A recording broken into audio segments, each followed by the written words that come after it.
Hello students, मेरा नाम है अभिषेक सुमन और आप हैं मेरे साथ ईपीटी क्लासेस में। शुरू करते हैं हमारी आज की क्लास। आज क्लास 11 माइक्रो इकोनॉमिक्स का चैप्टर 3 का कंज्यूमर इक्विलिब्रियम और यूटिलिटी कॉन्सेप्ट का हम पार्ट 2 डिस्कस कर रहे हैं, जिसमें आज हम डिस्कस करेंगे relation between total utility and the marginal utility. अब इससे पहले हम यूटिलिटी, मार्जिनल यूटिलिटी और टोटल यूटिलिटी क्या होता है ये सब हम पार्ट 1 में डिस्कस कर चुके हैं। तो इसको अच्छे से समझने से पहले मैं कहना चाहूंगा कि आप पार्ट 1 देख लें जरूर, ताकि ये काफी अच्छे से समझ में आए। चलिए स्टार्ट करते हैं कि क्या रिलेशन होता है। मान लीजिए यहाँ पर एक कमोडिटी एक्स है, ये हो गई आपकी टोटल यूटिलिटी और मार्जिनल यूटिलिटी। अब देखिए, अगर आपको कोई भी एक चीज गिवन है, मान लीजिए आपको मार्जिनल यूटिलिटी गिवन है तो आप टोटल यूटिलिटी निकाल सकते हैं, टोटल यूटिलिटी गिवन है तो मार्जिनल यूटिलिटी निकाल सकते हैं। यहाँ पे लेते हैं 0 1 2 3 4 5 6। हमारे यहाँ पर हो गया 0 8 6 4 2 0 -2। ये मार्जिनल यूटिलिटी आपको गिवन है सपोज क्वेश्चन में। तो आप उससे टोटल यूटिलिटी कैसे निकालेंगे? सिंपल, यहाँ पे 0, यहाँ पर 8 है तो 8 और नेक्स्ट टू यू मीन्स इसको ऐड कर देंगे। 8 और 6 कितना हो गया हमारा? 8 और 6 हो जाएगा 14। नाउ 14 और 4 18, 18 और 2 20, 20 और 0 20 और 20 -2 18। ये हो गया हमारा टोटल यूटिलिटी। यानी कि आपको एक भी चीज कोई गिवन है तो, या अगर टोटल यूटिलिटी गिवन है तो उससे माइनस करते जाएंगे तो मार्जिनल यूटिलिटी निकल आएगी। तो अब बात करते हैं कि देखिए ये अब आप इसमें क्या क्या आसानी से देख सकते हैं कि देखिए सबसे पहले तो मार्जिनल यूटिलिटी आपने देखा गिरती हुई जा रही है, 8 6 4 2 0 हुई और फिर माइनस हो गई। मीन्स इसका मतलब क्या हुआ कि जब हम एक किसी कमोडिटी को कंटिन्यूअसली कंज्यूम करते हैं तो उससे मिलने वाला सेटिस्फेक्शन जो है हमें क्या हो जाता है, वो कम होता जाता है। जब ये मार्जिनल यूटिलिटी गिर रही है, मतलब कम होती जा रही है, तो आप देखिए टोटल यूटिलिटी जो है, टोटल यूटिलिटी 0 पर 0 8 थी, 8 के बाद क्या हुई 14, 14 के बाद भी ध्यान से देखिए 18 फिर 20 फिर 20 फिर 18। यानी कि देखिए यहाँ तक, अभी कहाँ तक देखिए आप, सपोज यहाँ तक देखिए कि टोटल यूटिलिटी आपकी इंक्रीज तो हो रही है, but total utility is increasing with the diminishing rate. Means घटते हुए क्रम में 8 हुई, 14 हुई, फिर 18 हुई, फिर 20 हुई, फिर 20 हुई। अब उसके बाद क्या हुआ, ये कम हो गई यहाँ पर 6 यूनिट पर।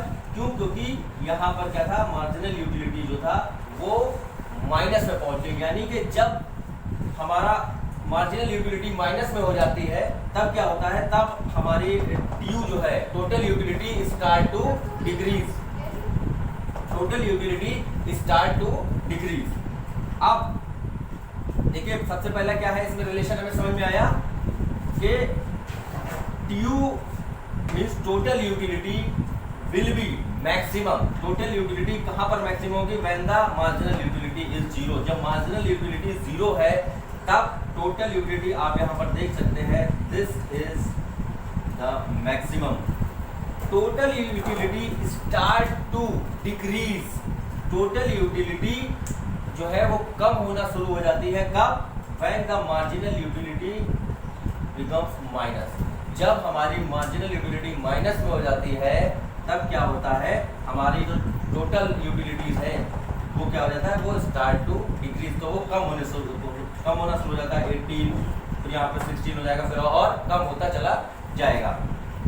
देखिए इसका डायग्राम भी समझ लेते हैं। कुछ बुक्स में जो है वो एक ही में बना है, कुछ में अलग अलग बना है।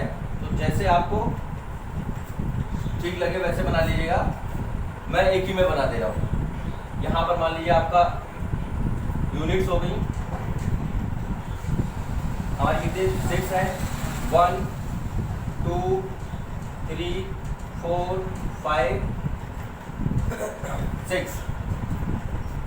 यहाँ पर हमारी हो गई क्या, कमोडिटी। कितनी कंज्यूम करी हमने, कहाँ तक है यहाँ पर हमारी सॉरी यहाँ पर हो गई हमारी यूटिलिटी। यूटिलिटी यहाँ पर कहा 0, यहाँ कहाँ तक लेना है हमको 20 तक।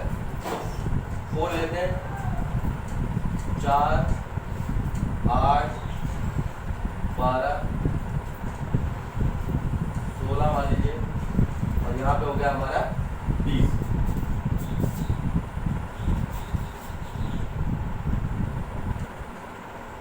ये हो गया हमारा। अब देखिए इसको कैसे बनाते हैं, इट्स वेरी सिंपल। कैसे देखिए, 0 पर हमारा 0, ये 0 था हमारा, तो यहाँ पर समय क्या है 0 है। अब जब हमने फर्स्ट यूनिट कंज्यूम करी तब हमें कितनी मिली 8। तो देखिए फर्स्ट यूनिट पर 8, यहाँ पर हम डॉट लगा सकते हैं आप। उसके बाद सेकंड पर 14, तो यहाँ पर सेकंड यूनिट पर 14 यानी कि 12 से यहाँ से हम थोड़ा सा ऊपर ले लेते हैं, ठीक है। अब थर्ड पे 18 या थर्ड है 20 के थोड़ा सा नीचे ले लेंगे, 20 के थोड़ा सा नीचे ले लिए यानी मिडिल में। अब 4th यूनिट जब हमने कंज्यूम करी तब कितनी हो गई है, जब हम 4th यूनिट कंज्यूम करी तो हमारी ये हो गई 20। 5th यूनिट पर भी 20, और फिर क्या हो गई, फिर हमारी हो गई ये 6th यूनिट पर 18। तो जब आप इसको मिला देंगे तो ये कुछ ऐसा ग्राफ आपका बन के आएगा। ये अभी मैंने ऐसे बना दिया गया है, आप जब एग्जाम में बनाइएगा तो थोड़ा अच्छे से बनाइएगा इसे समझने के लिए। अब ये हमारा क्या है, ये है दिस इज ट्यूब। अब मार्जिनल यूटिलिटी का इसी में बना लेते हैं। देखिए मार्जिनल यूटिलिटी जो था हमारा, जब फर्स्ट यूनिट कंज्यूम करी तब हमारी क्या थी 8, तब कितनी थी 8 थी यहाँ पर। जब यहाँ पर फर्स्ट यूनिट कंज्यूम करी तो हमारी थी 8, मान लीजिए इसको यहीं पर पॉइंट ले लेते हैं 8। फिर सेकेंड यूनिट पर कितनी हो गई 6 और कम हो गई, सेकेंड यूनिट पर 6 हो गई। थर्ड यूनिट पर हो गई 4, ये थर्ड यूनिट पर हो गई हमारी, थर्ड यूनिट पर हो गई फर्स्ट सेकेंड थर्ड, थर्ड पर हो गई हमारी 4। 4th यूनिट पर 2 रह गई, 4th यूनिट पर 2 रह गई। फिर ये कितनी हो गई 0 हो गई, और फिर ये यहाँ पर मान लीजिए हमने ले लिया, ये पॉइंट ले लिया -4, तो यहाँ पर हो जाएगा लगभग -2। तो ये आ गई हमारी -2। तो ये कितना हो गया हमारा, यहाँ पर हो गया 6th यूनिट पर -2। अब सिंपली क्या करेंगे, जो हमारे ये पॉइंट्स हैं इनको हम मिला देंगे। ये यहाँ -2 तक ये आ गया। ये हमारी क्या है, this is the marginal utility. ये TU, ये MU। अब देखिए यहाँ से आप देखते हैं ये जो पॉइंट है यहाँ पर क्या था, हमारी मार्जिनल यूटिलिटी क्या है वो 0 है। तो यहाँ पर TU इज मैक्सिमम। TU कहाँ पर मैक्सिमम है, देखिए TU यहाँ पर टोटल यूटिलिटी हमारी 20 थी, 20 पर, और कब, जब हमारा मार्जिनल यूटिलिटी जो थी वो 0 थी, और उसके बाद ये कम होनी शुरू हो गई यानी कि 18 पर आई थी। तब जैसे ही ये हमारा जो मार्जिनल यूटिलिटी थी वो हुई कितनी माइनस में, जैसे हमारी माइनस में गई। तो इस डायग्राम से हम क्या समझ रहे हैं, what is the relation between the total utility and marginal utility. देखिए TU is increasing as long as MU is positive. Means देखिए यहाँ पर TU जो है टोटल यूटिलिटी बढ़ रही है, कब तक, जब तक मार्जिनल यूटिलिटी जो है वो पॉजिटिव है। जब तक यहाँ पर देखिए यहाँ तक ये पॉजिटिव रही तब तक TU जो था वो क्या था, वो इंक्रीज हो रहा था, बढ़ रहा था।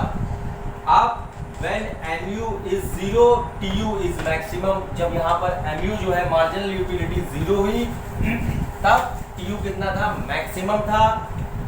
when MU is negative, जैसे ही MU निगेटिव हुआ total utility start to decrease, TU start to decrease, TU जो है वो गिरना शुरू हो गया। Decreasing marginal utility implies that the total utility in increasing at the decreasing rate, mean जो हमारा डिक्रीजिंग मार्जिनल यूटिलिटी है, आपने देखा डिक्रीजिंग मार्जिनल यूटिलिटी है 8 6 4 2 0 -2, तो ये कैसे मार्जिनल यूटिलिटी कैसी थी, डिक्रीजिंग थी। तो ये क्या बताती है that TU is increasing, TU बढ़ तो रहा था वहां पर, मार्जिनल यूटिलिटी कम हो रही थी, आपने कहा 8 6 4 2, तो TU बढ़ रहा था, TU 8 हुआ, फिर 14 हुआ, फिर 16 हुआ, TU बढ़ तो रहा था मगर कैसे बढ़ रहा था, विद द डिक्रीजिंग रेट। तो this is the relation between the TU and MU। चलिए अब बात करते हैं law of diminishing marginal utility की, कि law of diminishing marginal utility क्या होता है। देखिए आपको पता है कि जैसे जैसे हम किसी कमोडिटी की लगातार जब यूनिट कंज्यूम करते हैं तो उससे मिलने वाला सेटिस्फेक्शन हमें क्या होता है, वो कम होता जाता है। जैसे कि आपने एक सेब खाया, उससे जब आपको ज़्यादा सेटिस्फेक्शन मिलेगा जब आपने तुरंत उसका अगला खाया, फिर एक और खाया, फिर एक और खाया, तो मिलने वाला सेटिस्फेक्शन क्या होगा, वो कम होता जाएगा। और इसी को कहते हैं law of diminishing marginal utility. ये क्या होता है कि as more and more unit of a commodity are consumed, marginal utility drive from every additional unit must decline. हर अगली जो यूनिट हम कंज्यूम करेंगे उससे क्या होगा, उससे जो हमें सेटिस्फेक्शन मिलेगा वो पिछली वाली से कैसा होगा, वो कम होगा। तो आज की क्लास में बस इतना ही। इससे रिलेटेड आपके कोई भी क्वेश्चंस हो, कोई भी क्वेरीज हो, तो आप मुझे कमेंट बॉक्स में लिखकर पूछ सकते हैं। नेक्स्ट जो बचा हुआ पार्ट है चैप्टर का वो हम अगले पार्ट में डिस्कस करेंगे। तो तब तक के लिए okay, thank you, ta-ta, bye bye.